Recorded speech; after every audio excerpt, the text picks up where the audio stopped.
Hello दोस्तों, मैं हूं आदित्य। आज मैं आपके लिए फंडामेंटल राइट्स लाया हूं। फंडामेंटल राइट्स समझेंगे क्या होते हैं। उसके उसके अंदर जितने भी कॉन्स्टिट्यूशन के द्वारा हम लोग को राइट्स दिए गए वो भी पढ़ेंगे। पहले हम लोग पढ़ते हैं फंडामेंटल राइट्स क्या होते हैं। फंडामेंटल राइट्स को हम लोग इंग्लिश में कहते हैं, हिंदी में कहते हैं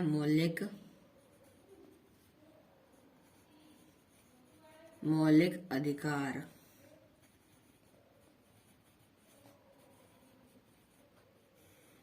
मौलिक अधिकार, राइट्स मीन्स अधिकार। फंडामेंटल राइट्स मीन्स होता है हमारा मौलिक अधिकार।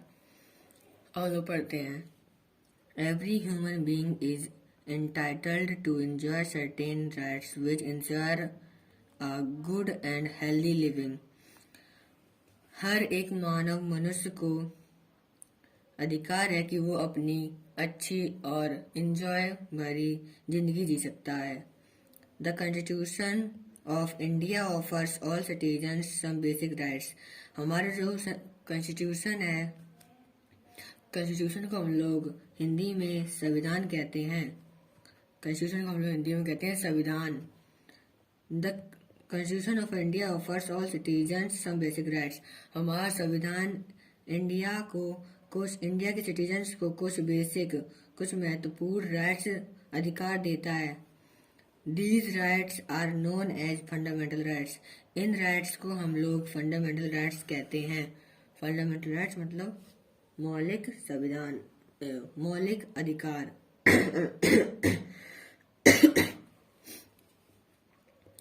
Fundamental rights are one of the important features of Indian Constitution। Fundamental rights है, जो मौलिक अधिकार है, वो संविधान का सबसे महत्वपूर्ण फीचर है। मौलिक अधिकार है वो भारतीय संविधान का सबसे महत्वपूर्ण अंग है किसका? इंडियन कॉन्स्टिट्यूशन, भारतीय संविधान। These rights are justiciable, which means that if someone is denied these rights, he or she can go to Supreme Court। These rights are justiciable, which means that if someone is denied, ये अधिकार सभी को मिलते हैं। अगर ये अधिकार सभी मनुष्य के लिए होती हैं। अगर कोई भी इस अधिकार को तोड़ेगा तो ही और सी वह लड़का या लड़की वो सुप्रीम कोर्ट में जाएगा, उसके ऊपर केस होगा। वह आदमी के ऊपर केस होगा। आदमी पुरुष या लेडी या जेंट्स की जो भी हो, लड़की या लड़का, उसके ऊपर हमारा सुप्रीम कोर्ट के द्वारा हमारा केस होगा। The following fundamental rights have been guaranteed by the Constitution। कुछ फंडामेंटल राइट्स हैं जो गारंटीड कॉन्स्टिट्यूशन के द्वारा चलाए गए हैं। अब हम लोग उन फंडामेंटल मौलिक अधिकारों को पढ़ेंगे। हमारा पहला फंडामेंटल राइट का पहला है हमारा राइट टू इक्वलिटी। मौलिक संविधान में हमारा सबसे पहले आता है राइट टू इक्वलिटी।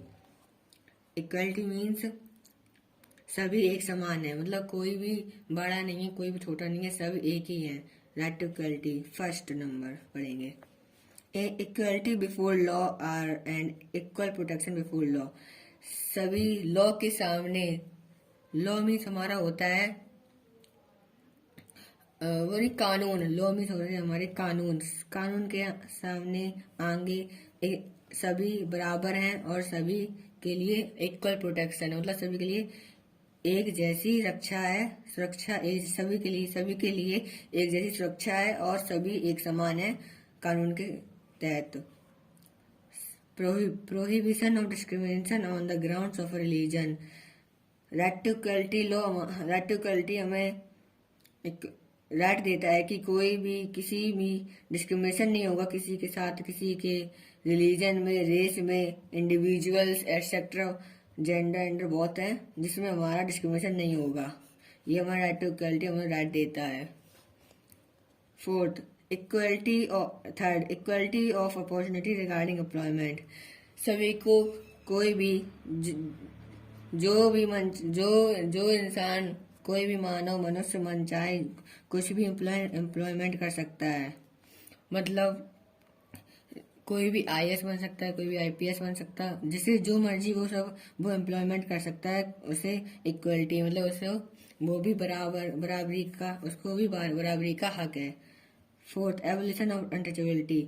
ये अनटचेबिलिटी को एबोलिश करता है। मतलब अनटचेबिलिटी नहीं होती कि किसी उसको छुएंगे नहीं, निचली जात का है उसको छुएंगे नहीं, इसलिए ये इसको अनटचेबिलिटी को भी एबलिश करता है। अनटचेबिलिटी और टाइटल्स, जैसे किसी के आगे टाइटल्स लगते हैं, जैसे कुमार पाल, बहुत सारे टाइटल्स होते हैं ना, उन टाइटल्स को भी एबलिश करता है ये। अब हम लोग पढ़ेंगे राइट टू फ्रीडम, आज़ादी। हमें आज़ादी, हमें किस किस चीज़ों की आज़ादी है। पहली first point, freedom of speech, expression, assembly, movement, residence, settlement, profession. हमें बोलने का अधिकार है, घूमने का अधिकार है, रहने का, कहीं भी हम लोग रह सकते हैं, कहीं भी हम लोग जा सकते हैं, कुछ भी बोल सकते हैं हम लोग, किसी से भी बात कर सकते हैं, किसी से भी कुछ भी कर सकते हैं, हाथ भी मिला सकते हैं, कुछ भी कर सकते हैं, मतलब हमें फ्रीडम है। Second point, protection in respect of conviction of offences. इसका मतलब हमारा ये है कि हम लोग को फ्रीडम, और ऐसा फ्रीडम ये नहीं कि हम लोग रात में उठ के बैंड बजाने लगे, कि ऐसा फ्रीडम तो हम लोगों को आज़ादी तो है, लेकिन हम लोग ऐसे हम लोग फ्रीडम का यूज़ करें कि किसी को दूसरे को नुकसान ना हो। अब हम लोग जैसे रात में गाना बजाने लगे तो दूसरों को नुकसान होगा, दूसरे लोग सो नहीं पाएंगे, इसलिए ऐसा नहीं होना चाहिए। तो वो केस हो सकता है, इसलिए इसके हिसाब से हम लोग को करना चाहिए। मतलब हम लोग जो भी करें, लेकिन उससे दूसरे को कोई नुकसान ना हो। Third, protection of life and liberty. ये हमारी लाइफ, जिंदगी, हमको और हमारे बच्चों को सबको फ्रीडम देते हैं हर जगह घूमने जाने, कहीं भी जाने का। Fourth, protection against arrest and detention in certain cases. कोई केसेस नहीं होते जिसमें हम लोगों को हम लोगों की गलती नहीं होती, तभी हम लोग को फंसा दिया जाता है। इसमें हमारा राइट टू फ्रीडम हेल्प करता है, जिसमें हम लोगों के ऊपर कोई भी पुलिस अरेस्ट कर ले आके, तो हम लोग इस राइट टू फ्रीडम से हम लोग अपने आप को सुरक्षित कर सकते हैं। ये हमारे अरेस्ट से अगेंस्ट है, मतलब अरेस्ट, डिटेंशन और इन सर्टेन कुछ केसेस में हम लोग फंस जाते हैं, लेकिन वो हमारी गलती नहीं होती।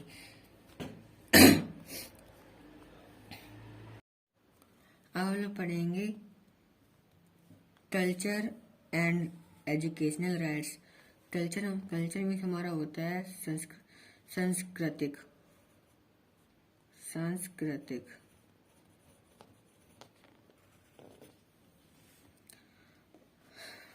First, protection of language, script और कल्चर ऑफ माइनॉरिटीज। हमारा होता है अल्पसंख्यक।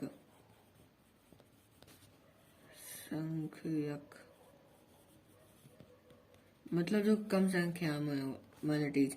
और मेजोरिटी होता है मेजोरिटी, जो अल्पसंख्यक मीन होता है माइनॉरिटीज, एंड मेजोरिटी जो ज़्यादा संख्या में हो।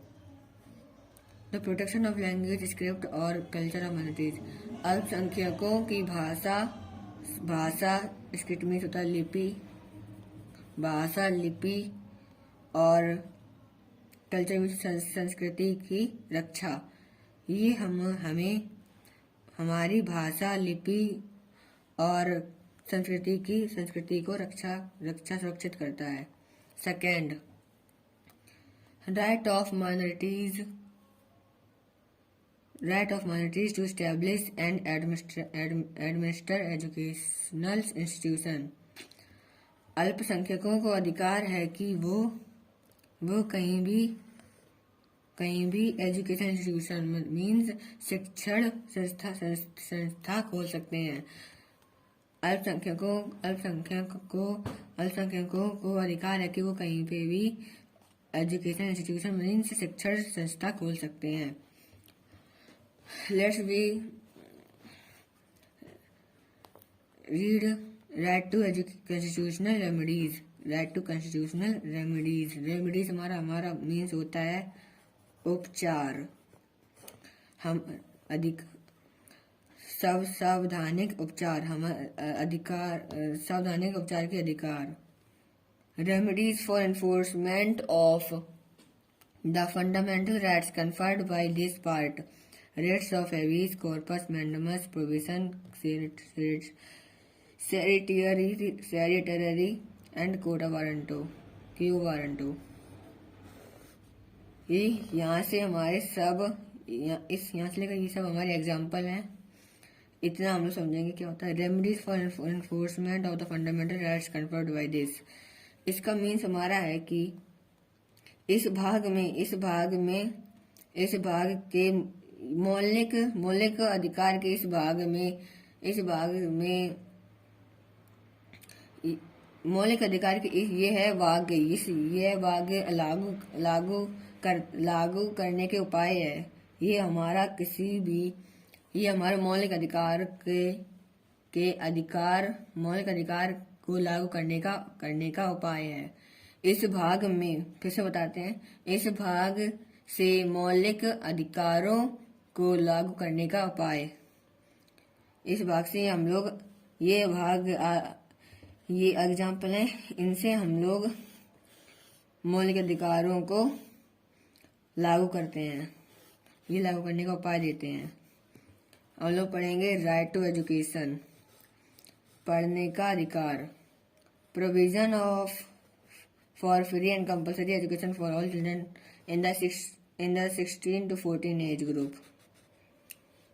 ये सबसे अच्छा राइट है मौलिक अधिकार में कि पढ़ने का अधिकार, सभी को पढ़ने का अधिकार है. अगर कोई भी गरीब है तो गवर्नमेंट उसको, अगर कोई भी 14 ईयर से नीचे है, 6 और 14 ईयर के बीच में है, तो अगर 6 और 14 ईयर के बीच में और वो गरीब है तो गवर्नमेंट पैसा देकर उन बच्चों को पढ़ाएगी, चिल्ड्रन को पढ़ाएगी. अगर वह गरीब है, अगर वह बच्चा गरीब है, उसके माता पिता नहीं है शायद, तो वो उसके माता पिता नहीं है तो वो उसको गवर्नमेंट पढ़ाएगी. Provision for free and compulsory education, ये कंपल्सरी है, हर एक बच्चे को पढ़ना कंपल्सरी है. अगर वह बच्चा 6 to 14 एज के ग्रुप में आता है, उस बच्चे को पढ़ना कंपलसरी है. अगर कोई भी बच्चे को वर्क करवाएगा, जैसे ही हमारा राइट अगेंस्ट एक्सप्लॉयटेशन में था कि बच्चों से काम करवाया जाता था, ये अगर कोई करवाएगा तो उस पर केस हो सकता है. 6 से 14 और 14 के अबव के बच्चों को काम नहीं करना है, उनको बस ओनली पढ़ना है. अगर आपको ये वीडियो अच्छी लगी हो और अगर आपको थोड़ा भी फंडामेंटल राइट्स के बारे में जानकारी हुई हो तो मेरी वीडियो को लाइक करें, शेयर करें और मेरे चैनल को सब्सक्राइब कर लें. और इस वीडियो को ज़्यादा से ज़्यादा अपने दोस्तों, फैमिली मेम्बर्स के बीच में शेयर करें.